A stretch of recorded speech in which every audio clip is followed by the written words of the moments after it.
Vos sabes bien que también es quietud si anda ronda.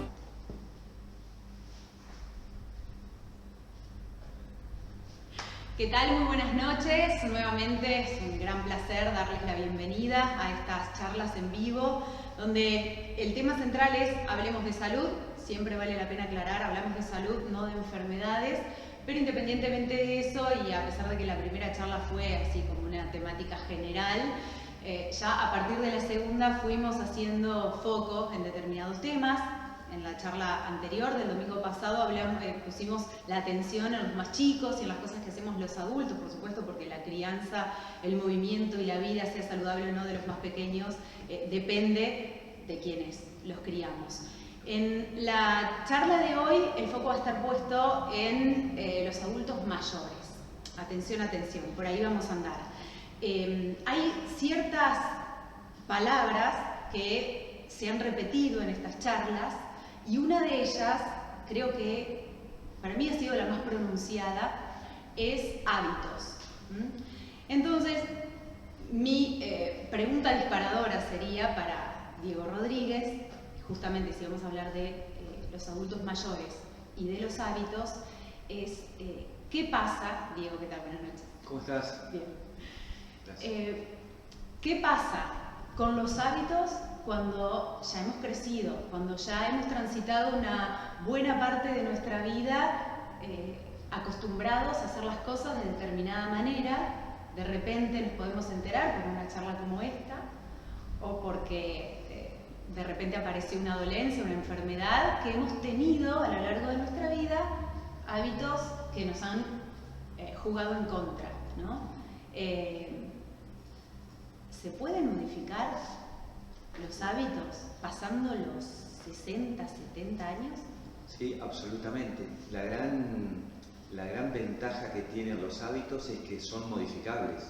Es una capacidad que vos podés entrenar. De hecho, el eslogan de Hall es probá un mes y si no estás conforme te devolvemos tus viejos hábitos. Hay un mito que dice que un hábito tarda más o menos 21 días en establecerse. Obviamente que necesita de la repetición y de la práctica de ese hábito. Pero no, esto es un mito porque se ha probado que hay algunos hábitos que llevan más y otros que llevan menos. Pero pensemos en uno muy simple como es el hábito de cepillarte los dientes, de la higiene de los dientes. Quizás de chico no es un hábito muy fácil de conseguir y con el tiempo lo vas logrando. Y después ya llega un momento que ni cuenta te das que te estás cepillando los dientes, porque el hábito tiene una gran ventaja. Entrás en lo que se llama el automatismo. Claro. Y el automatismo al ser humano le sirve porque permite hacer cosas sin pensar. Y eso gasta menos energía. Lógico. El cerebro es el órgano de nuestro ser que más energía consume, muchísima, más que cualquier otro órgano. Por lo tanto, si para tomar decisiones o para saber si me tengo que levantar, me tengo que lavar los dientes, si tengo que hacer estiramiento o si tengo que entrar en calor, etc., si eso fuese una decisión pensada, consciente, etc., sería como antieconómico. Claro. Entonces el hábito logra eso, logra como un atajo neuronal, decimos, que es una conexión rápida, es una sinapsis muy rápida entre las neuronas para hacer algo de forma automática. La gran pregunta es si eso que estás haciendo automático te hace bien o no.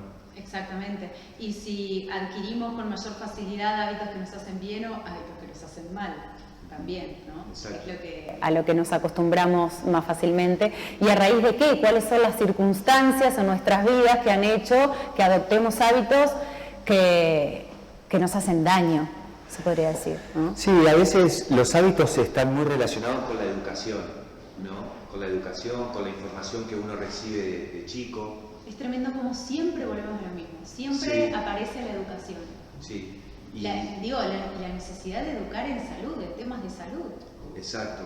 Sí, y mucho más que salud, porque yo a veces digo, bienestar y calidad de vida es mucho más que salud, porque de pronto vos podés estar sano y todos tus estudios dan bien y sin embargo no estar feliz, no estar pleno, no sentirte bien con vos mismo o tener un cierto grado de insatisfacción que a veces lo sentís y no le encontrás un motivo y no lo sabés explicar.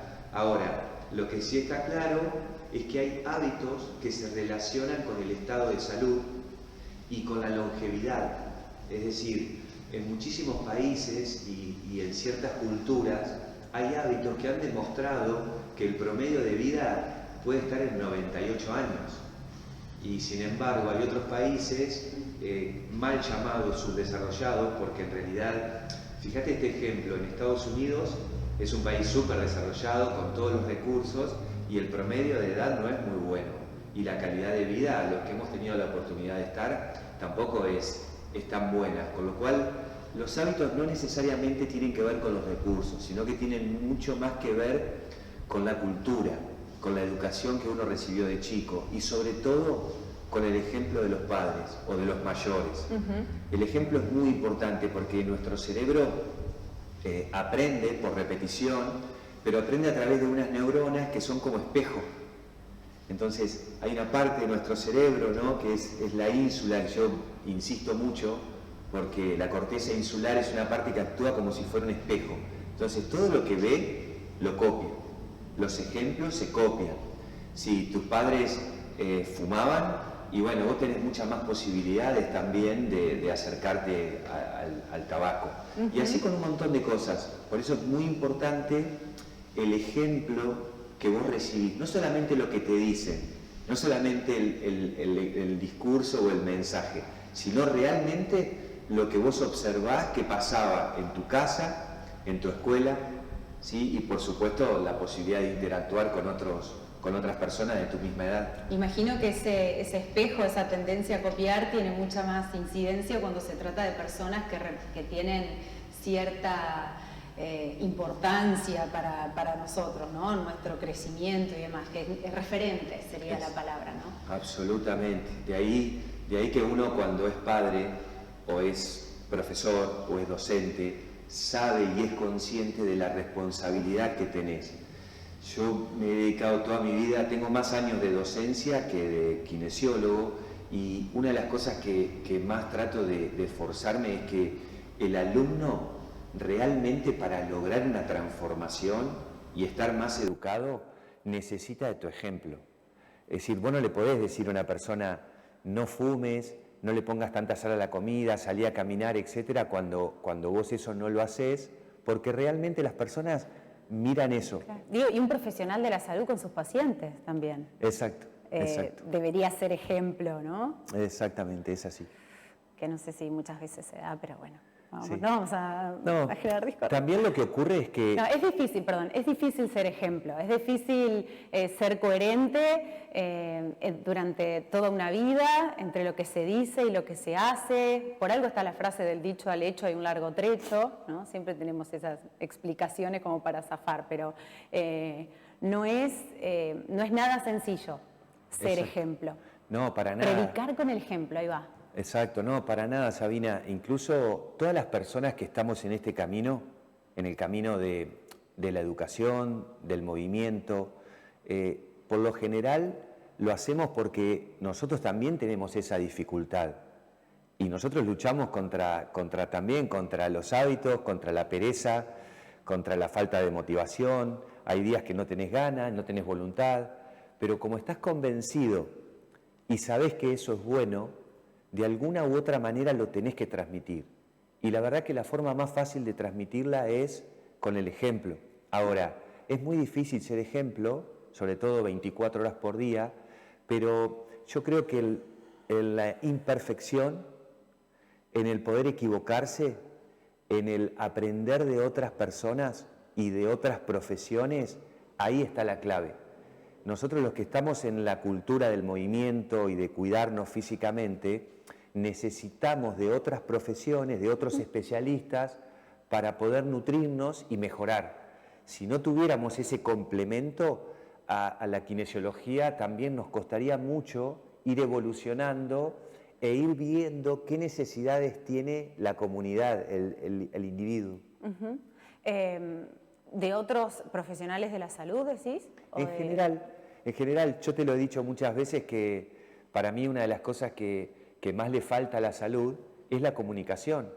Y de hecho mi interacción con vos y con tantos otros profesionales, como que Sebastián, etcétera, como Manu también, tiene que ver no solo con aprender más de salud y de técnicas que están demostradas que sirven para que uno esté saludable, sino que hay que saber de comunicación, porque la palabra que usás, el gesto que usás, la empatía, es decir, todas esas cosas que uno necesita para llegarle al otro, para que el otro te entienda, para que tome conciencia de la importancia de lo que vos le estás diciendo, se necesita sí o sí de la comunicación, del lenguaje no verbal, se necesita de un montón de la psicología, Sí. se necesita del coaching, se necesita hasta de la ingeniería, porque cuando vos armás un lugar de trabajo y lo querés orientar a la salud, También, eso claro. tiene que estar planificado y ahí hasta un arquitecto te va a dar detalles y te va a dar consejos que son muy importantes para que la gente quiera ir a ese lugar a cuidarse y que sienta que ahí va a estar cuidado. Que va a estar bien. Acabo de hacer una asociación y me voy a atrever a decirla porque se me acaba de ocurrir mientras te escuchaba. Me arriesgo a meter la pata, pero cuando hablabas de las palabras y que lleguen, que sean entendidas, interpretadas, se me vino la palabra incorporación, que habla del cuerpo, de entrar que entre en el cuerpo, ¿no? Se habla mucho de incorporar palabras, bueno, incorporar hábitos también. Bueno, una asociación entre lo que es el acto discursivo, el lenguaje, con la salud. Así es. Más allá de que, a ver, no somos solo un cuerpo. Tal cual. Yo creo que uno de los aprendizajes que hemos tenido, y esto es muy importante, siempre a la mente se le dio un lugar de privilegio, y lo tiene. Sí. Pero yo soy un convencido que la mente cumple una función que es clave, que tiene que ver con el pensamiento, tiene que ver con el intelecto, con razonar, con tener la razón, pero que sola no puede hacer nada. Sola es improductiva y hasta puede ser contraproducente. Demasiada razón, demasiado intelecto, porque en la historia de la humanidad y de la salud han pasado cosas muy desgraciadas con personas muy inteligentes y de gran intelecto. Es decir, hace falta también sentir, y para sentir necesitas tener el cuerpo disponible. Tu cuerpo es el escenario donde vos vas a sentir si algo te hace bien o no, si algo es saludable o no. Entonces, la interacción y la conexión entre nuestro cuerpo y el cerebro, entre el cuerpo y la mente, es el punto de partida para empezar a hablar de un concepto integral de salud. Wow. ¿Y qué pasa con las personas adultas mayores? Y todas estas cosas, digo, pensando en la crianza que han tenido, en que quizás se le haya dado mayor importancia a lo intelectual y no tanto a sentir o a escuchar el cuerpo, que es lo que está diciendo. Y el cuerpo siempre, no hace mucho tiempo, el cuerpo era algo que era tabú, que no era algo que se mostraba con facilidad. Esto ya lo hemos charlado en otras oportunidades. Pero yo creo que hoy las nuevas generaciones, nuestros hijos, ¿sí?, están haciendo que esos tabú y esos mitos y esas creencias se vayan cambiando, se vayan modificando. Por ello yo muchas veces en mi trabajo insisto mucho con la flexibilidad, porque la flexibilidad, una de las cosas que te permite es cambiar. Y si vos te pones a pensar, con el adulto mayor empieza a tomar más conciencia de la importancia, de la prioridad de la salud. Es muy difícil decirle a un chico de 18 o 20 años que piense en la salud. Pero después de los 35, 40, ¿sí?, y ni hablar a los 50, doy fe, vas a pensar mucho más seguido en este concepto de la salud. Entonces ahí es donde las personas empiezan a hablar y a tener un lenguaje mucho más patológico. Vos vas a una reunión social y a veces es un concurso a ver quién tira el peor diagnóstico, a ver quién sufre más. Porque en Argentina incluso el latino tiene esa cultura de no, pero mirá que yo tomo 7 pastillas, ¿vos cuántas tomás? Yo estoy mucho más jodido que vos. Sí, bueno, yo eso ya lo pasé, ya lo viví, exacto. Fui, hice esto, me atendió tal profesional, ya empiezan a hablar de la cantidad de médicos que conocen. Tal cual, yo que a veces acá en el consultorio muchas veces les pedimos a las personas, y a algunos se los prohibimos, no hablar de patología, no hablar de dolor. Los otros días les decía a una paciente, a partir de ahora no es más la palabra dolor, es molestia. Porque ¿qué pasa? Pasa algo que es interesantísimo. Nuestro cerebro no distingue lo real de lo imaginario. Eso es genial. Sí. Por eso existe la meditación, por eso existen las visualizaciones y un montón de técnicas que se usan para hacerle creer al cerebro que está sucediendo algo. Sí. Entonces, nuestro cerebro... Bueno, pero perdón, prueba de eso lo que pasa con los sueños.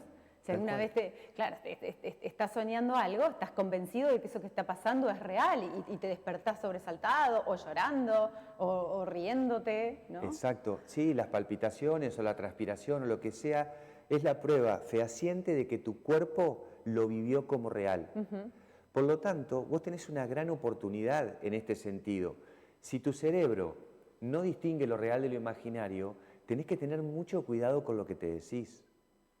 Con lo que decís, con las palabras que usás. Porque vos imaginate que yo voy a caminar al parque y cuando vuelvo, vos me preguntás, ¿cómo te fue? Y yo te digo, uy, estoy agotado, no puedo más, estoy exhausto, no tengo más energía, estoy hecho pelota.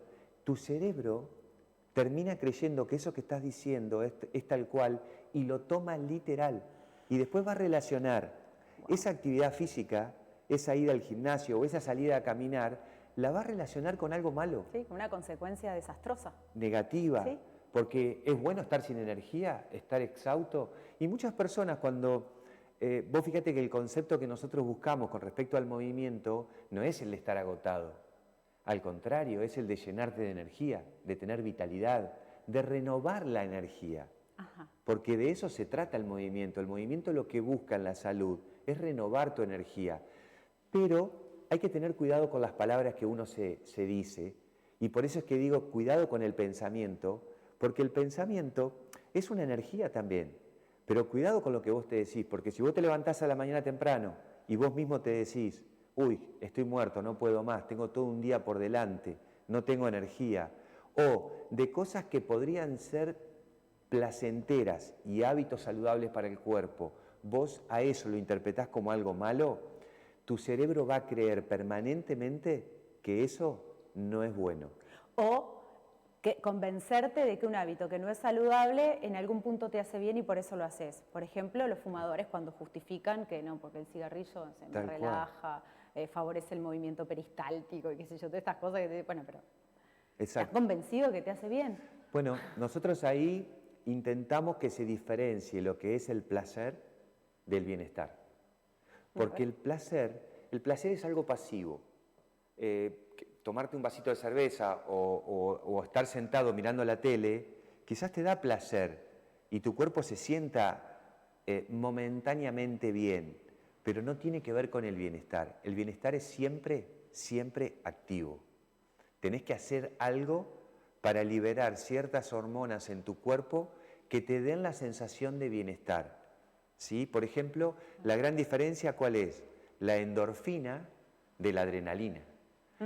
Las dos producen sensaciones muy similares, pero ¿qué pasa? La adrenalina te da una sensación de bienestar muy intensa, pero que dura poco. Y eso es lo que produce el placer. El placer te da la sensación de sentirte bien, pero dura poco. O sea que es un engaño, porque nadie podría pensar buscar el bienestar a través del placer. En cambio, el bienestar real, el que tiene que ver con las endorfinas, ese lo produce el movimiento. Movimiento, actividad física, deporte, ser activo, cambiar de posturas. O sea, sí o sí, la liberación de endorfinas se da con el movimiento. O sea, la sensación de bienestar es movimiento. Y te digo más, muchas personas que conozcan de terapéutica lo van a saber valorar. Las endorfinas son 50 veces más poderosas que la morfina. A ver, la morfina es un analgésico muy potente, es un opiáceo que se usa para dolores casi de esos dolores insoportables. Bueno, sí. Pensemos que nosotros tenemos una farmacia interna tan poderosa que cuando vos haces actividad física provocás endorfinas, más potente que el analgésico artificial que vos podés elegir en una farmacia. Nuevamente volvemos a lo de la primera charla, de que esto que decíamos que tenemos en nuestras manos, en nuestro poder, está tan de moda la palabra empoderamiento, ¿no? Empoderarnos de nuestro estado de salud, de nuestro bienestar. Esto que decís de la posibilidad de hacer que nuestro organismo libere endorfinas. Una caminata, digo, ya que estamos hablando, poniendo el foco en los adultos mayores. ¿Una caminata sirve? Sí, absolutamente. Vos cuando pensás cómo hacer para que la gente libere endorfinas, y te digo más, la endorfina en el deportista provoca adicción. Por eso muchas veces lo más difícil de lograr en la salud es el equilibrio. Lo más difícil de lograr en la vida es el equilibrio. Absolutamente. En general. Porque hay un equilibrio. Yo me acuerdo que hace poco le dije a una paciente amiga que es muy buena cocinera y que vos la conocés. Estábamos hablando sobre los hábitos saludables y yo le dije, no, porque hoy el gran enemigo es el azúcar. Y ella me dijo, en su justa medida no. ¿Se entiende? Sí. Es decir, el azúcar, cuando vos lo consumís en su justa medida, también está relacionado con la felicidad. Si no, pensá en un Rogel y la sonrisa que te aparece es de oreja a oreja. Y esa sonrisa, mirá vos volviendo al tema de que al cerebro hay que engañarlo en el buen sentido. Porque si vos estás haciendo una caminata y vas con cara de amargado... ¡Ay, se ve! ¿Viste? Se ve mucho eso. Y la persona que va en bici va sufriendo y pone cara de esfuerzo y vos decís, pero si no lo disfrutás, tu cerebro cree que estás haciendo horas extras y eso no le va a dar bienestar. Entonces, si salís a caminar y sos un dichoso de tener 2 piernas para poder caminar y disfrutar de la naturaleza o de una charla con un familiar o un amigo, sonreí. Es más, nosotros, ¿viste cuando hacemos los ejercicios que muchas veces al final hacemos respiración? Yo siempre los invito a que se regalen una sonrisa interna, porque para el cerebro es clave esa sonrisa. Esa sonrisa va directamente a la amígdala, que es como una almendra que tenemos al ladito de la ínsula, y luego tiene relación con el hipocampo. Todos sus núcleos de la base de nuestro cerebro que tienen que ver con el aprendizaje y con la memoria. Por lo tanto, cuando vos haces actividad física y la disfrutás, tu hipocampo se modifica. Y mirá qué interesante, se ha visto, Sabina, que muchas personas con la edad tienen mayor probabilidad de tener enfermedades degenerativas en su sistema nervioso. Llámese Parkinson, llámese Alzheimer, etc. En el Alzheimer, por ejemplo, se ve una atrofia selectiva a nivel del hipocampo. Entonces, vos fijate ¿qué es lo que le tenemos que comunicar al común de las personas? Que no le tengan miedo al Alzheimer, porque la actividad física, el descanso reparador y una buena alimentación es la mejor forma de prevenirlo. Okay. Y te digo más, en todas estas enfermedades degenerativas, el Parkinson, te aseguro que es así porque hace muchos años que lo vengo siguiendo, y en el Alzheimer pasa lo mismo. Muchos años antes de que aparezca ese diagnóstico, también hubo síntomas previos que fueron como ayudando o generando un terreno para que esa patología se manifieste. Ejemplo, los intestinos. Los intestinos es el lugar clave donde nosotros tenemos lo que se llama, no solamente absorbemos alimentos, sino que ahí hay una gran cantidad de bacterias. Bacterias buenas y bacterias no tan buenas, ¿sí? Llamémosla carnívoras y vegetarianas. Bueno, millones de bacterias tenemos en nuestros intestinos y eso se llama la microbiota. La salud de un ser humano está muy relacionada con esa microbiota, con ese equilibrio entre esas bacterias. Y una disbiosis de la microbiota se te manifiesta con hinchazón, con gases, con la inflamación, con la posibilidad de no ir regularmente al baño. ¿Se entiende? Entonces, vos fíjate que... Ahora, vos estás relacionando, me hablaste de Parkinson, Alzheimer, y me llevaste a los intestinos. Yo, Parkinson, Alzheimer, me decís una parte del cuerpo y yo estoy pensando en el cerebro. Y de repente me llevas al intestino. ¿Qué relación hay entre el intestino y el cerebro? Comunicación directa. Hacé de cuenta que cada parte del cuerpo tiene un celular y se comunica 24 horas por día del día con el cerebro. El cerebro es la computadora que manda, recibe toda la información. ¿Y sabés qué hace el cerebro? Interpreta. Lamentablemente lo único que hace es interpretar. Ahora, ¿con qué percibís? El ser humano percibe con el corazón, siente con los intestinos e interpreta con el cerebro. Esto lo dice y lo explica claramente una neurocientífica española que es Nazaret Castellano, y yo te he invitado tantas veces a que la sigas y los invito a todos a que sigan el Instagram de Nazaret Castellano, porque es una neurocientífica que está todo el tiempo viendo cómo cada parte de nuestro organismo, intestinos, corazón, músculos, riñones, cada parte del cuerpo, cómo se comunican con el cerebro y cómo le cuentan al cerebro cómo están, qué sensaciones tienen. Y mirá qué interesante, Sabina, no solo que tenemos la microbiota a nivel intestinal, de ahí la importancia de que no pase cualquier cosa a nivel de intestino. Porque imagínate que el intestino, en vez de cumplir su función de absorber solo alimentos y nutrientes, empieza a dejar pasar cualquier cosa y aumenta la permeabilidad. Y pasa una bacteria, y pasa un germen, y pasan alimentos procesados, y empiezan a pasar cosas que pasan a la sangre y que ahí se distribuyen por todo el cuerpo, y que tarde o temprano llegan al cerebro. Terminás teniendo una intoxicación o un montón de sustancias nocivas en tu cuerpo que con el paso del tiempo te van a provocar procesos degenerativos. De ahí la importancia de la prevención. Y la prevención no es solamente que te sientas, hacer actividad física, hacer pesa, elongar y salir a caminar. No, tiene que ver con hábitos de vida, y esos hábitos están muy relacionados con nuestros intestinos. En los intestinos está gran parte de la salud de un individuo, sobre todo si lo miramos desde el punto de vista preventivo. Y te doy un ejemplo más. 90% de la serotonina, ¿qué característica? La serotonina es como la oxitocina, tiene muy buen marketing, ¿sí? Parece que hubiera contratado a alguien de comunicación, ¿no? La serotonina, gran parte de la serotonina se produce en el intestino. ¿Pero qué hace? Tiene que viajar por sangre hasta el cerebro para hacerte sentir bien. Es la hormona de la felicidad o del bienestar, para no ser tan teórico. Por lo tanto... Hablamos de endorfinas, ahora agregamos serotonina. Exacto. Y eso es lo que tenemos que hacer. ¿Ambas se generan con el movimiento? Ambas se generan con el movimiento. Ahora, yo pregunto, ¿no? Pues mientras te escuchaba, lo que me genera a mí bienestar y muchas veces no tiene que ver con el movimiento, o sí, capaz que sí, no sé, por ejemplo, a mí me encanta leer. Yo no me puedo dormir por más que esté cansada, por más que haya...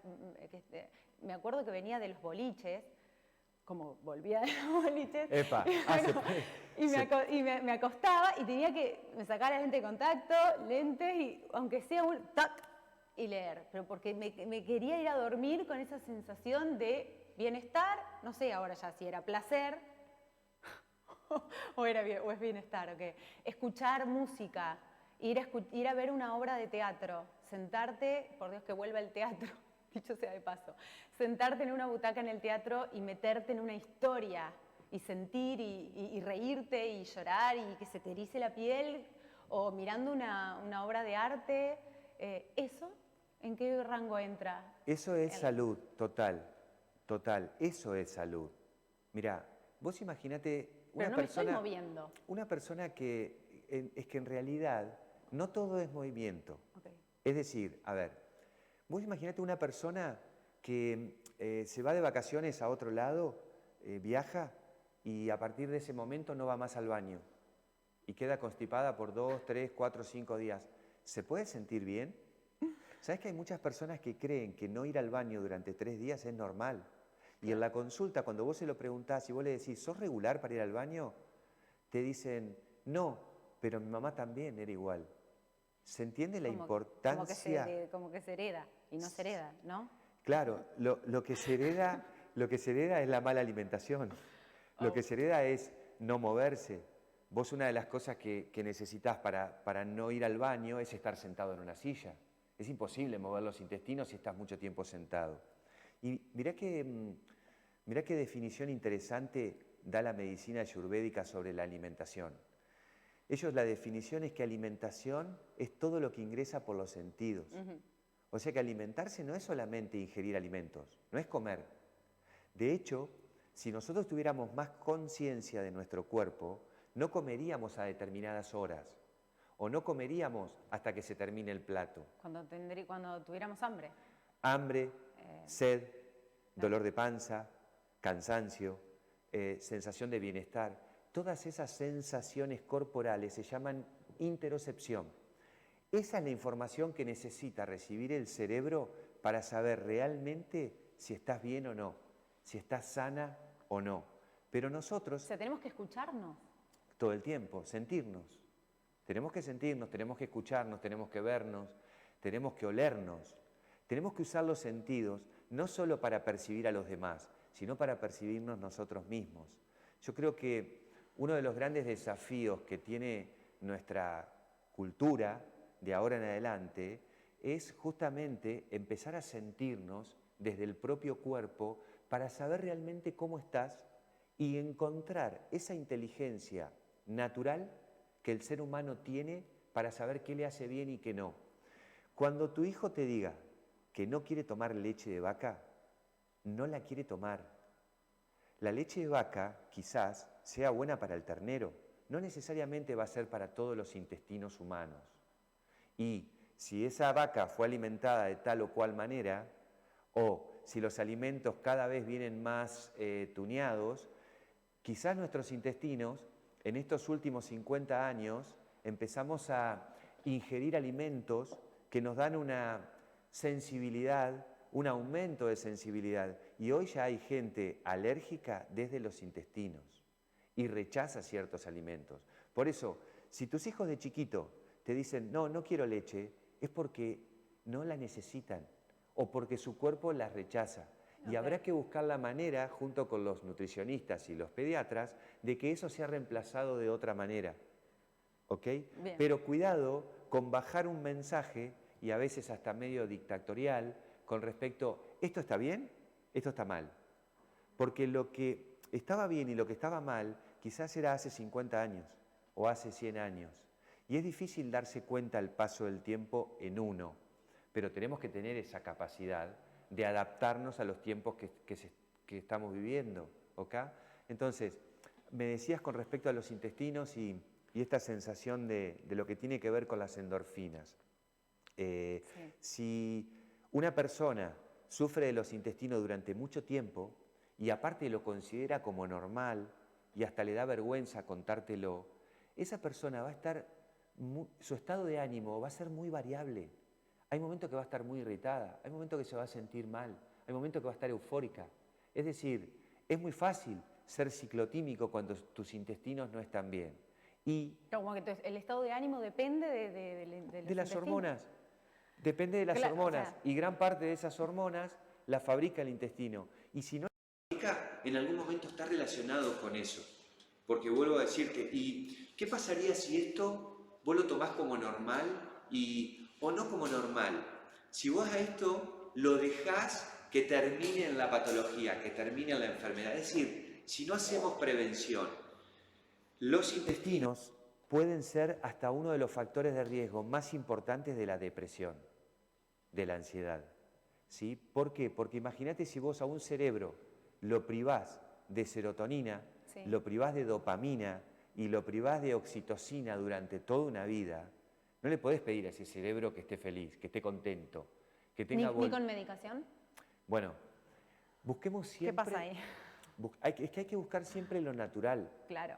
Si hay alimentos que a vos te hinchan, si la lactosa te cae mal, vos fíjate que durante años Pancho Ibáñez dijo que había que consumir leche de vaca con una marca característica. Ah, sí, claro. Y nosotros lo tomamos como una verdad absoluta. Hace muy poquito tiempo apareció Maru Botana diciendo que hay una leche que es deslactosada. Vos fíjate que hasta que no encontramos una figura que lo diga, la gente no lo toma en serio. Y a pesar de sentir que no le hace bien, y quiero decir algo, hay personas que le hace bien la leche y la tienen que seguir tomando, pero no hay una receta única para todo el mundo. No hay una alimentación que es para todos. No hay un hábito que le haga bien a todos. Por eso, Si las personas aprendemos a conocernos y nos damos una prioridad y ponemos a la salud en el lugar que tiene que estar, vos te vas a dar cuenta de lo que te hace bien y lo que te hace mal. Hay personas que le hace bien caminar a la mañana y otros a la tarde. Bueno, no pasa nada. Lo importante es que te muevas. Lo mismo pasa con... Y lo importante también, para ser coherentes con esto de sentirse bien, es hacerlo y disfrutarlo. Porque si a la vez salimos a caminar, porque tengo la obligación de salir a caminar, porque el médico me dijo, porque si no salgo a caminar no sé qué, no sé si qué tanto sirve, ¿no? Si no hay disfrute, no hay beneficio. Es decir, las personas, cuando vos incorporás un hábito y te das cuenta que ese hábito es saludable, y como vos ya tenés un autoconocimiento tuyo que te das cuenta que eso te hace bien, el día que no lo haces, ¿sabés qué sensación tenés? De que te falta algo. De vacío. Hoy hay algo que no hice. Claro. Y pensalo así también. Muchas veces vos estás con un problema en tu cabeza. Un problema, pac. Acordate, lo dijimos creo que el domingo pasado, que dijimos que cada órgano de alguna manera regula y coordina una cierta energía de una emoción. ¿Ok? Sí, bueno, en los intestinos, a los intestinos les hace mal la preocupación.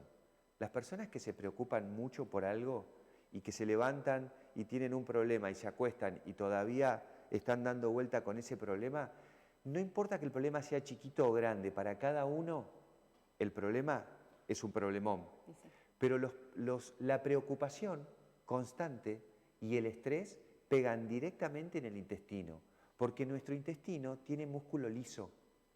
Entonces, es un músculo que no lo podés manejar voluntariamente y que depende del sistema nervioso autónomo. Entonces, el estrés y la preocupación ya hacen que tu intestino esté apretado. ¿Y vos qué sentís? Una piedra en el estómago. Y cuando se va esa piedra y cuando se va ese nudo del estómago, vos sentís que se liberó algo. Y eso que se liberó es el diafragma que empieza de vuelta a inspirar y a expirar de manera fisiológica. Fíjate la importancia que tienen los intestinos en la salud de la población. ¿Y por qué es importante en el adulto mayor? Porque si el adulto mayor considera que sufrir de los intestinos es algo normal, está más predispuesto cuando sume otros factores de riesgo, ¿sí? Imagínate, una disbiosis de la microbiota intestinal, sedentario, o sea, una alteración en la flora intestinal, más bacterias malas que buenas, ¿ok? Con todos los síntomas que eso te da. Por ejemplo, gases. La gente cree que tener gases es normal y anda en explosión por la vida y no es normal. Hay algo que está fermentando de más y no lo tomes como algo natural. No, tenés que consultar, averiguar, conocerte y te vas a dar cuenta que hay alimentos que te producen gases y otros que no. Ahora, si vos a una disfunción a nivel intestinal le sumás sedentarismo, le sumás tabaco, le sumás consumo excesivo de azúcar, excesivo, ¿está? Que no se nos enoje la amiga. No, al contrario. Ay, tengo que fijarme si está, vale. Tiene que estar, sí. Tiene que estar. Sí, Cecilia tiene que estar. Bueno, sí. Y si vos sumás factores de riesgo, pasa lo que pasa con el corazón. Vos imaginate esto, los factores de riesgo del corazón no los discute nadie, todos lo sabemos. Y el dolor que te genera tener un problema en el corazón tampoco, es un dolor en el pecho profundo que te atraviesa toda la espalda y se te irradia por el brazo izquierdo. Ojalá que nunca lo tengamos que sentir. Ahora, vos fíjate dos cosas. Conocemos los factores de riesgo del corazón y sabemos para dónde irradia dolor. ¿Por qué pensar que es el único órgano que tiene factores de riesgo y que irradia dolor? En ese sentido, todos los órganos del cuerpo tienen factores de riesgo. Y todos los órganos del cuerpo irradian dolor. De ahí que un dolor... O sea, en otra parte, digamos, ¿dónde puedo llegar a sentir, no sé, algo en los riñones? La otra vez hablamos de los riñones, ¿no? Bueno, el hígado. Los riñones dan dolor de espalda. El cólico renal no te podés mover de la lumbalgia que te produce. Claro. Pero el hígado genera dolor crónico en el hombro derecho. ¿What? Y el estómago... Y las úlceras de estómago y las gastritis generan dolor crónico en el hombro izquierdo. ¿Por qué? Porque son órganos que tienen... Perdón, ¿y esa persona en vez de ir al gastroenterólogo, qué hace? Viene acá, al kinesiólogo. Va al traumatólogo, Empieza. va al traumatólogo, el traumatólogo encuentra cosas que justifican el dolor e inician un tratamiento kinésico y nosotros sabemos a partir de ese momento que tenemos un paciente crónico. ¿Por qué tenemos un paciente crónico? Porque no sirve apagarle el dolor y apagarle la inflamación al manguito rotador del hombro derecho cuando vos tenés un hígado graso. No sirve porque claramente, y esto es uno de los, entiendo yo, de los puntos de evolución que tiene que tener la medicina, es entender que el ser humano es una unidad. Claro. Y que no se te puede tratar solo un hombro o solo un intestino o solo el hígado. No, estoy pensando en esa persona, acabo de imaginar un pobre ser humano que recurre a un especialista porque le duele tal cosa y la asocia a determinada especialidad médica y pasa el tiempo y vuelve a tener la misma dolencia y dice, no, pues ya fui, pero no me hizo nada, me dio tal cosa, hice tal cosa, y se resigna a estar mal, a convivir con ese dolor crónico porque ya fui, porque que el otro, porque cambié y no me hizo nada. Yo he escuchado muchas veces eso, no, fui y no me hizo nada. Sí. Yo tenía yo leo mucho una fisioterapeuta francesa que siempre dice lo mismo, ¿no? No se permitan el fracaso, hagan todo lo que puedan para encontrar la verdadera causa de los dolores, porque los dolores no son tan malos, son avisos que te da el cuerpo. Por eso hay que tener cuidado con andar apagando dolores, ¿no? Son oportunidades. Son oportunidades, ya lo hemos charlado otras veces, pero fíjate esto qué interesante, ¿no? Si hay un órgano que funciona mal, vos te enterás que ese órgano está funcionando mal, tu cuerpo te lo va a contar de muchas maneras y a partir de ahí debería existir una medicina, un médico clínico, un médico quizás de familia, que conoce tu historia clínica, que conoce tu familia, que pueda evaluarte y decirte, sí, vos tenés que ir a tal especialista. Y a partir de ahí, nosotros tratar de hacer acciones preventivas y terapéuticas eficientes. No hay nada peor, te lo digo, después de 25 años de profesión, que fallar en los tratamientos. Es muy frustrante, porque vos siempre querés ayudar a tu paciente y querés que las personas estén bien, pero es muy difícil como hemos interpretado la medicina, la hemos interpretado de una manera muy fragmentada, muy parcializada, de la ultraespecialidad. Y la ultraespecialidad es muy buena cuando vos ya sabés que tenés que solucionar algo que está roto. Pero lo que tenemos que ser conscientes es que tenemos que actuar mucho tiempo antes para evitar que eso esté roto. Ir de lo general Exacto. a lo particular, de a poquito, hasta llegar. Te voy a comentar 2 o 3 situaciones muy comunes en los adultos mayores. La osteoporosis, la famosa osteoporosis, o también otra que tiene muy mala prensa, que es la artrosis. La artrosis de rodilla, la artrosis de cadera. ¿Vos sabés brevemente definime osteoporosis, artrosis. Siempre vale la pena porque si bien están tus seguidores que tienen todo re claro lo que vos decís, también puede estar los míos que... Bueno, para los... Los seguidores de los talleres ya este año los hemos saturado, pero mira, lo voy a resumir así. La osteoporosis es por hacer poco y la artrosis es por hacer mucho. Es decir, si ¿Poco de qué y mucho de qué? De movimiento, de actividad, ¿sí? Por ejemplo, la osteoporosis tiene que ver con hacer poco, con estar quieto, mira, si vos... Hay algo que tenemos que entender, que es ¿de qué estamos hechos? Si nosotros entendemos de qué estamos hechos, ¿vos de qué te imaginás el material del cuerpo? ¿De qué somos? Cal, arena, cemento, plastilina, canto rodado. Si vamos para vos siempre vas para el arte. Sí. Mirá, estamos hechos de 4 materiales básicos y hay uno que es fundamental, que se llama tejido conjuntivo. Ese tejido conjuntivo es la famosa fascia. La fascia, otra que me han preguntado. Ok, pero mira, el tejido conjuntivo puede ser especializado y es el hueso. El hueso es tejido conjuntivo. ¿En qué se especializó? En algo robusto, con mucha fortaleza y se hizo hueso. Pero se podría haber hecho cartílago. O también podría haber sido fascia, que es un tejido conjuntivo no especializado. Es decir, el origen, el material es el mismo. Es decir, nosotros podríamos decir que estamos hechos, mira, te voy a dar 2 ejemplos que la gente no se los va a olvidar. Estamos hechos de hormigón y acero. El hormigón, llamémoslo los proteoglicanos. Y el acero, llamémoslo colágeno, que recién me estuvieron criticando por el colágeno, etc. Vamos a prestarle atención. Pero vamos para adentro, no nos quedemos en la piel. Okay. Entonces vos tenés cemento, que ese cemento ¿qué soporta? Compresión. E imagínate los discos intervertebrales de la columna. O imagínate los meniscos de la rodilla. Uy. O imagínate el labrum de la cadera. ¿Tá? Sí. Y por otro lado tenemos acero, que el acero no le gusta que lo estiren, al contrario, ese es el colágeno. Por lo tanto, hay dos estímulos que al ser humano le hacen bien por el material del cual está hecho. Y el material más importante es agua. 70% de nuestro cuerpo es agua, por lo tanto, somos un material viscoelástico. ¿Ok? Es decir, la viscosidad y la elasticidad son dos características que nos hacen poder movernos y estar sanos. Ahora, ¿qué le hace bien al hormigón? La compresión. ¿Qué le hace bien al acero? La tracción. Por lo tanto, hay dos estímulos que hay que darle al ser humano para que esté sano. Carga y tracción. Esto se puede llamar pararse y salir a caminar. Eso es carga. Carga es que vos te levantes de la silla, te apoyes en tus dos patas y salgas a caminar. Eso es carga. Y lo otro es tracción. Por ejemplo, estirar o hacer fuerza o contraer el músculo.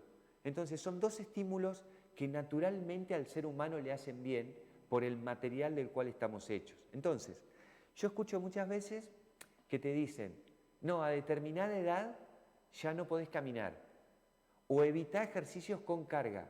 Y yo digo, si no hay carga, hay osteoporosis. Y si no, preguntale a los primeros astronautas en la década del 60 o del 70 cómo volvían del espacio. Volvían con osteoporosis, porque no había gravedad, no había carga. El ser humano necesita cargar y no tiene nada de malo generar carga. Ahora, mirá cómo es el cuerpo y qué interesante. Si vos mirás la cadera tiene una bocha bien redondita, que es la cabeza del fémur. Sí. Bien redondita. Y la rodilla no. La rodilla tiene una meseta que es bien plana. ¿Eso qué significa? Que la rodilla soporta más carga que la cadera. La cadera está diseñada para que te muevas mucho, para que cambies de dirección, para que puedas ir para allá, Claro. para que puedas salir a caminar, pero después anda a bailar tango. El eje. Y después tirate al piso a jugar con tus nietos. Y después anda a hacer una clase de yoga. Y hacé lo que te haga feliz. Pero para eso necesitas movilidad en tus caderas. Mirá la importancia que tiene trabajar preventivamente en la movilidad de las caderas de un adulto mayor. ¿Qué es lo que vemos en la actualidad? ¿Se puede trabajar en prevención en un adulto mayor? Se debe. Dentro de un tiempo vamos a tener causas penales los que no hagamos prevención. Hay países donde te pagan Sí. Sí. cuando tu paciente está sano. Si cae enfermo te dejan de pagar. Cuidado, abramos la cabeza, empecemos a copiar modelos y culturas que van hacia el lado de la salud, que van hacia la prevención. No, yo quiero que les quede esa sensación, si hay adultos mayores escuchando, que no piensen, ay no, ya está, ya hice todo mal en mi vida. No caminé lo que tenía que caminar, no me moví lo que tenía que moverme, no escuché mi cuerpo, seguí comiendo estos alimentos cuando al final me hacían mal, ¿no? Y diciendo, chao, estoy rendido. No, al contrario. Y si ya tuvieron un síntoma o ya se acercaron a un diagnóstico, por ejemplo, te dijeron, mirá que tenés la glucosa alta en ayuna. Ajá. Bueno, no pienses que sos diabético. Pensá que tenés resistencia a la insulina y que capaz que si bajás el consumo de azúcar, la insulina se queda tranquila y no guarda grasas. Por ejemplo, si te dicen que tenés el colesterol alto, tomalo como una oportunidad. No te claves las estatinas porque se sabe que la medicación que baja el colesterol a largo plazo es muy mala para el tejido conjuntivo. Te vivís desgarrando, te vivís contracturando, tenés 1000 problemas, eso está demostrado. No pensemos que ante los síntomas tenemos que salir a buscar la medicación, porque vamos a llegar todos, porque hay una sola cosa que tenemos garantizada, todos los que estamos acá y todos los que están escuchando. La vejez la tenemos garantizada. Entonces, lleguemos con calidad de vida y no pensemos Y este es un tema que para mí, vos sabés que es muy importante. Yo cuando estoy con un adulto mayor, lo primero que le digo es, no pierdas jamás la posibilidad de cambiar. Porque el adulto mayor que te dice, yo fui toda la vida igual, Claro. Esta es mi personalidad, son mis creencias. Y yo le digo, ¿te dio resultado? Y no tanto, porque tengo esta enfermedad, este síntoma, tomo tantas medicaciones, no dejé de hacer esto. Pero si no te dio resultado, date otra oportunidad. Cambia, probá tus creencias. Vos creías que la leche era buena, bueno, quizás para vos no lo es y necesites leche de soja o de almendras. ¿Se entiende? Sí, no, se entiende. No hay un remedio para todos, no hay una solución mágica para todos. Hay un autoconocimiento. Y si vos llegaste a los 50, 60, 70 años y te dijeron que tenés el ácido úrico alto, agradecele a Dios y a la Virgen que te están dando la posibilidad de que cambies tus hábitos porque eso salió mal.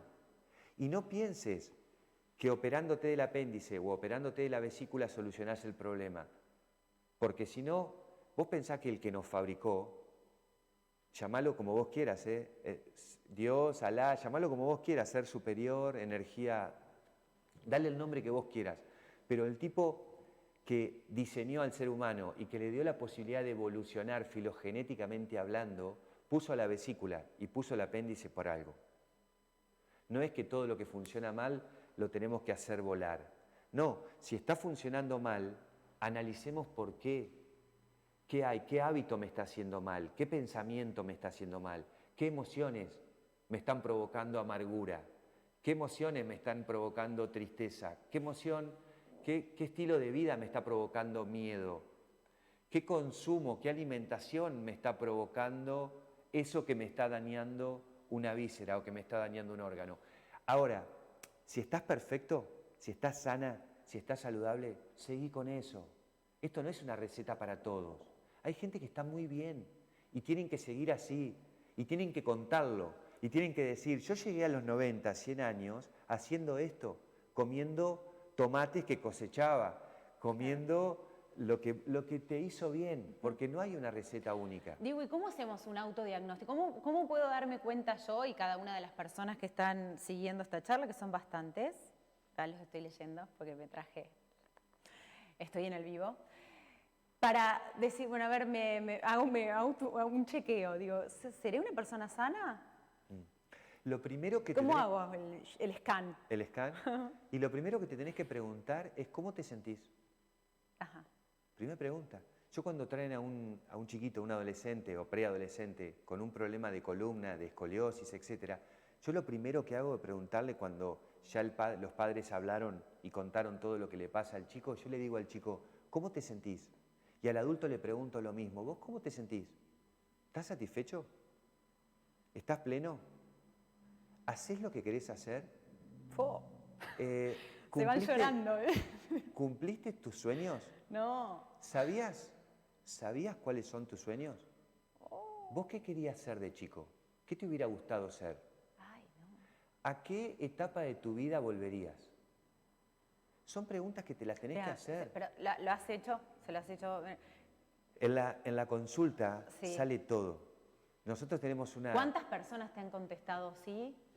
Hice lo que quería hacer. Mirá, estoy bien. Vos les preguntás, ¿no? Cumplí mis sueños. Los chicos te dicen, estoy re bien.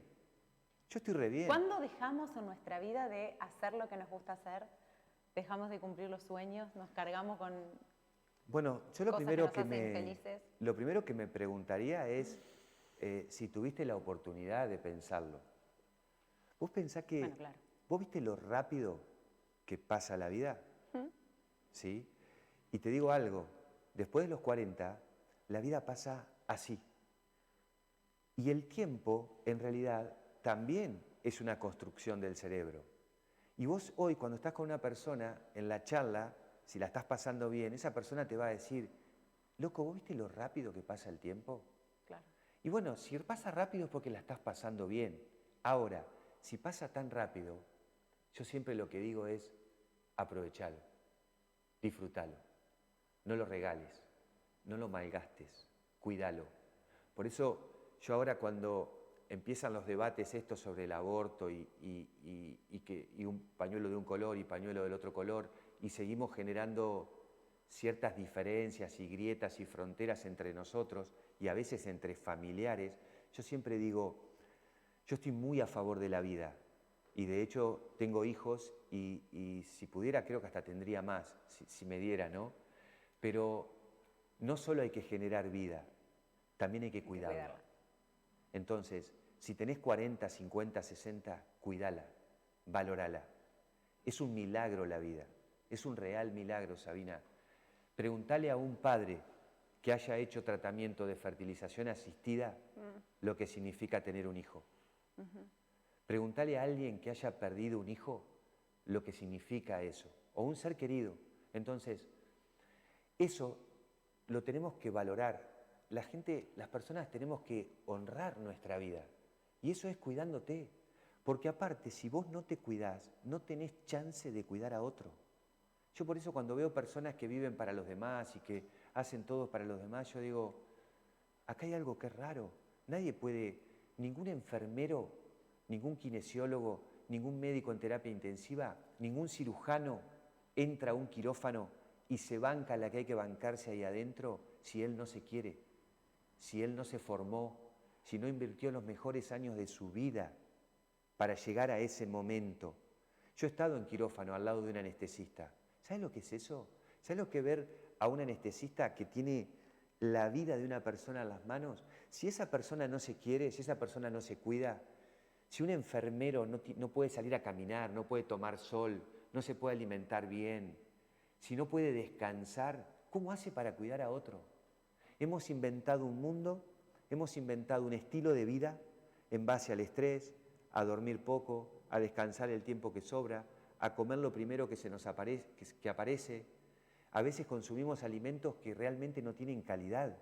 Entonces, y no nos preocupamos tanto por eso. Y a veces nos preocupamos por otras cosas que son insignificantes al lado de lo que significa cuidar la vida. Sí. ¿Sí? Entonces, el mensaje tiene que ser Pero siempre... es claro y es evidente esto que decís de cuidar la propia vida para poder valorar la vida del otro, primero la propia. A veces se escucha decir que cuando vemos en las noticias que, bueno, alguien asaltó a una persona y la mató como si nada por 2 pesos por el celular y la gente se pregunta, ay, pero ¿cómo lo va a matar? ¿Cómo lo va a matar? ¿Por qué si era que lo tenía? ¿Por qué ese desprecio hacia la vida del otro? En realidad la persona que mató, primero, no le importa su vida. Entonces, si alguien no se quiere y no valora su propia vida, ¿qué le va a importar la del otro? La de un desconocido que además tiene un celular que vos querés tener. Sí, no le importa y es la liquida. Yo lo que intento hacer, viste la frase, hay frases que están hechas, pero que es muy bueno recordarlas. Algunas las acepto, otras. Bueno, para cambiar el mundo, lo primero que tenés que hacer es empezar por casa. Sí. No, que esto está mal, que yo me quejo. La queja está... Nosotros acá no tenemos libro de queja porque la queja está al alcance de la mano. Y vos preguntás, ¿y vos qué haces por vos? Estamos reentrenados para quejarnos acá en esta parte del mundo, me parece. Entonces, vos imaginate que esas situaciones que vos contás pasan y van a seguir pasando. Pero tienen una característica, no dependen ni de vos ni de mí, ni del Pela. ¿Sabés qué depende de nosotros? Hacer algo por nosotros. Y eso va a ser valorado por nuestros hijos y nuestros padres. Y va a ser valorado por la comunidad y por la gente que nos rodea. Entonces, si empezamos por casa y empezamos por cuidarnos, pero para esto yo siento que tenemos que hablar en serio de salud. Y cuando digo hablar en serio de salud, no es hablar de enfermedad. No es, yo te podría venir a contar durante 50 minutos los síntomas del Alzheimer, pero ¿sabes lo que te quiero contar hoy? Que el Alzheimer se puede prevenir también, que podemos hacer algo, que tiene que ver, porque se ha estudiado que si tus intestinos están bien, si tu sueño es reparador, si sos activo físicamente y si no comes porquerías, eso te ayuda a que tu cerebro no degenere, que tu cerebro dure más tiempo saludable. Sí. Y todas las personas que han perdido la salud saben perfectamente de lo que estamos hablando. Diego, en nombre de un montón de personas acá que están agradeciendo infinitamente tus palabras, te lo digo yo, gracias. Esta charla para mí y para mucha gente ha sido una maravilla. Gracias, Mirá, verdad.